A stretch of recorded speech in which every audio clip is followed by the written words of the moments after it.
In the moonless night, a mist rises from an ancient burial mound. The earth trembles as something stirs beneath, something that should remain still in death's embrace. Rotting hands claw through soil and stone. A corpse rises, bloated, black with decay, yet impossibly strong. Its eyes burn with an unholy blue light as it seeks vengeance against the living. This is no Hollywood horror creation. This is the DRAUGR, one of history's most terrifying and authentic undead creatures, born from the cold, harsh reality of the Viking world.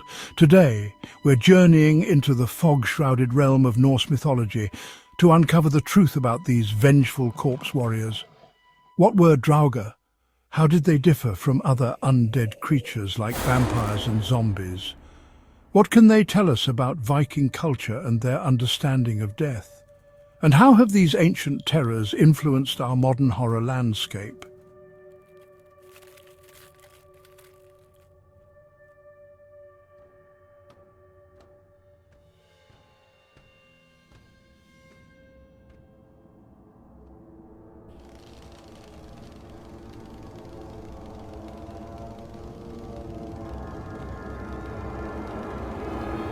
The word DRAUGR comes from Old Norse, and while its exact etymology remains debated among scholars, it essentially means ghost or after-walker, one who walks after death.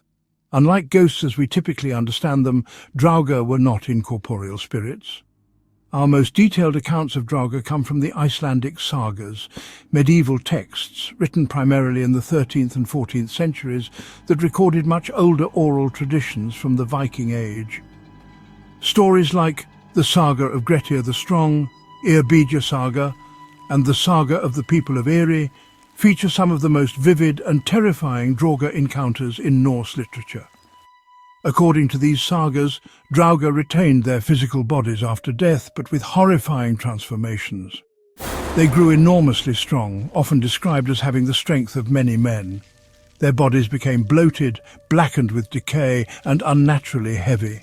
Most distinctively, they were often described as having glowing blue eyes that cast an eerie light in darkness. What made DRAUGR truly terrifying wasn't just their appearance, but their malevolence.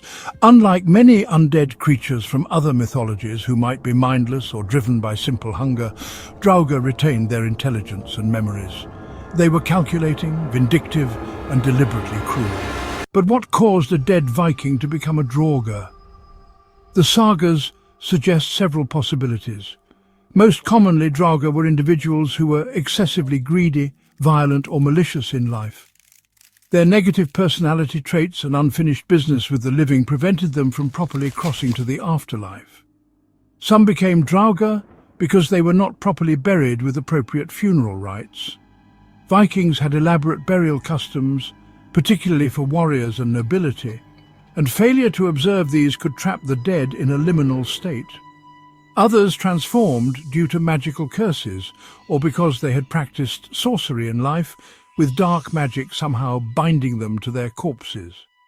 In some cases, those who suffered traumatic or violent deaths were thought to be at greater risk of becoming DRAUGR. Perhaps most intriguingly, some sagas suggest that becoming a DRAUGR could be a deliberate choice. A violent, vengeful person might refuse to leave their body, clinging to their earthly existence and possessions. The abilities attributed to DRAUGR in Norse folklore were formidable and terrifying.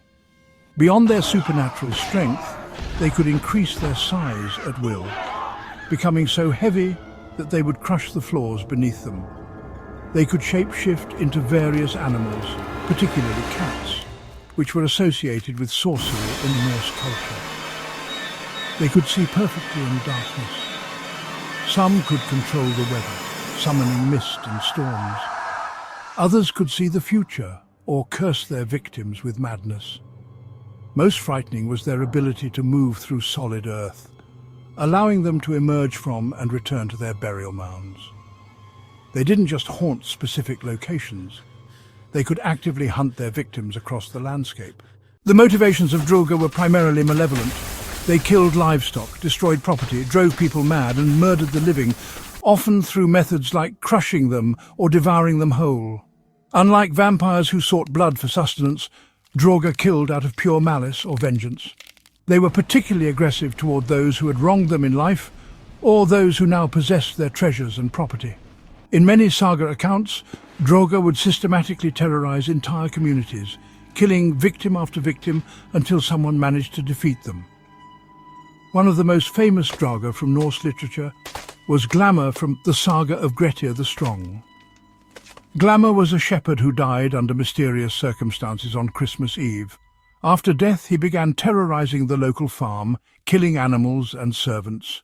His attacks grew worse each winter until the hero Grettir confronted him. In their epic struggle, Glamour cursed Grettir before being defeated, a curse that would eventually lead to Grettir's downfall. Another notable example is Thorolf Twistfoot from Eyrbyggja saga. In life, Thorolf was a cruel, difficult man who died after a property dispute. After his burial, cattle that grazed near his mound were found dead, and people who passed by reported seeing him walking the hillside. His haunting grew so severe that his corpse had to be exhumed and moved to a more remote location. Yet even this failed to stop him, and he continued his reign of terror until more extreme measures were taken. How did Vikings protect against or defeat DRAUGR? The sagas describe several methods, many of which influenced later vampire folklore across Europe. The most common approach was to properly prepare and bury the dead, especially those at risk of becoming DRAUGR. This might include placing scissors on the chest of the corpse, needles in the feet, or iron objects in the grave to bind the dead to their resting place. For those already suspected of being DRAUGR, bodies might be decapitated, with the head placed at or between the feet to prevent reanimation. Special precautions were taken when transporting potentially troublesome corpses for burial. Bodies might be carried out through holes broken in walls rather than through doorways, taken along meandering paths rather than direct routes, or carried feet first, all to confuse the dead and prevent them from finding their way back. If a DRAUGR was already active, more direct confrontation was required. Heroes in the sagas often wrestled with DRAUGR, aiming to physically overpower them and decapitate them. The body would then be burned completely, and the ashes scattered in the sea or in flowing rivers. In some accounts, legal proceedings were actually held against troublesome corpses. The dead would be formally accused of haunting, convicted in absentia, and then exhumed and disposed of according to specific rituals. Interestingly, the sagas suggest that only exceptional heroes had any hope of defeating a DRAUGR in direct combat. The average person's best hope was to flee or rely on preventative measures and proper burial practices. What made the DRAUGR uniquely Norse, distinguishing it from other undead creatures in world mythology? First, DRAUGR were deeply connected to property and wealth. Many DRAUGR were specifically motivated to protect their hoards or treasures buried with them. This reflects the importance of wealth, inheritance and property rights in Viking society. Second, DRAUGR often targeted family members first, emphasizing the central role of family bonds and obligations in Norse culture. Third, unlike vampires or zombies, DRAUGR embodied a specifically Norse fear that the violent, willful personality of a powerful individual could transcend even death itself. Fourth, the DRAUGR's ability to increase its weight connected to Norse concepts of heaviness being associated with supernatural power and presence.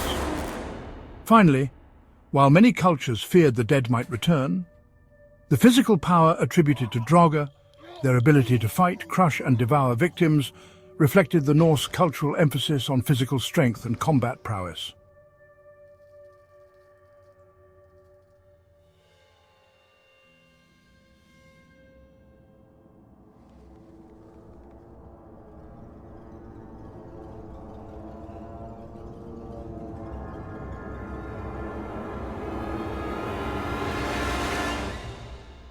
The DRAUGR concept profoundly influenced later European folklore about the undead. Many scholars see direct connections between DRAUGR and various Eastern European vampire traditions. The preventative measures used against both creatures share remarkable similarities: decapitation, staking, burning, and special burial practices. The Norse concept of the physically substantial, malevolent undead likely spread throughout Europe during the Viking Age, blending with local traditions to create regional variations of the corporeal revenant. Elements of DRAUGR lore can be found in everything from Romanian vampire tales to English stories of revenants and German legends of the Naxera. In modern popular culture, DRAUGR have experienced a significant revival, though often with considerable reimagining. The most prominent modern appearances include in video games, particularly the Elder Scrolls V, Skyrim, where DRAUGR appear as common undead enemies inhabiting Nordic tombs, though significantly altered from their saga descriptions in literature, including works by authors like Neil Gaiman, who draws on authentic Norse mythology in books like American Gods. In films and television, shows dealing with Norse themes, though usually with less historical accuracy than literary treatments, popular representations typically simplify DRAUGR, treating them more like generic undead or Norse zombies rather than the complex, intelligent and uniquely terrifying creatures described in the sagas. Looking beyond cultural entertainment, the DRAUGR myth provides fascinating insights into the Viking psyche and their relationship with death. The emphasis on proper funeral rites in preventing DRAUGR manifestations underscores how seriously Norse culture took their burial practices and their obligations to the dead. The concept also reflected psychological realities of grief and loss. The idea that the dead might refuse to stay dead, might continue to influence the living, speaks to the universal human experience of processing the death of powerful, influential individuals. The DRAUGR literalizes the way the dead, especially difficult, problematic people, continue to haunt us psychologically. Moreover, DRAUGR represented fears about the disruption of proper inheritance and succession, crucial concerns in Viking society. Many DRAUGR tales involve disputes over property or inheritance, suggesting these undead served as supernatural enforcement mechanisms for proper social conduct around death and inheritance.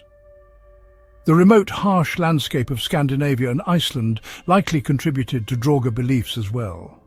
In environments where bodies might freeze rather than decompose normally, where strange natural phenomena like marsh gas or northern lights created eerie atmospheric effects, it's easy to see how beliefs about the walking dead could take root.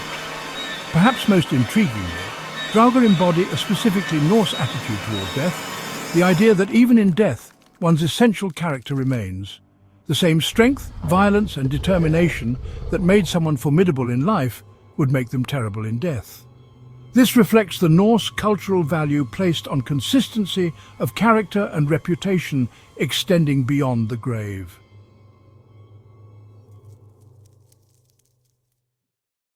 What can we learn from these ancient tales of corpse warriors? Beyond their historical and anthropological value, DRAUGR stories speak to timeless human fears and concerns. They remind us of our ancestral fear of death and the unknown beyond it. They speak to our discomfort with the physical reality of death and decay. They also reveal something profound about how cultures conceptualize proper versus improper death. The DRAUGR represents perhaps the ultimate bad death, one that refuses to be final. In our modern world, where death is increasingly medicalized and removed from daily life, these ancient tales remind us that our ancestors lived much closer to death, integrated it into their understanding of the world, and created complex mythologies to make sense of it. So the next time you encounter a fantasy game's generic undead Viking, or watch a horror film featuring Norse zombies, remember the true DRAUGR of the sagas, not mindless shamblers, but intelligent, malevolent beings with the strength of many men, the ability to move through earth and stone, and eyes that glowed with unholy light in the northern darkness. These vengeful dead weren't just inventions for entertainment. They were an integral part of how an entire culture understood death, commemorated their dead and expressed their deepest fears about what might lie beyond the threshold of mortality. In the cold, dark winters of the north, when the howling wind might be the breath of the dead and strange lights danced across frozen burial mounds, the line between the living and the dead seemed thinner. The DRAUGR walked that line, reminding the living that death was not always the end. Sometimes it was just the beginning of something far more terrifying.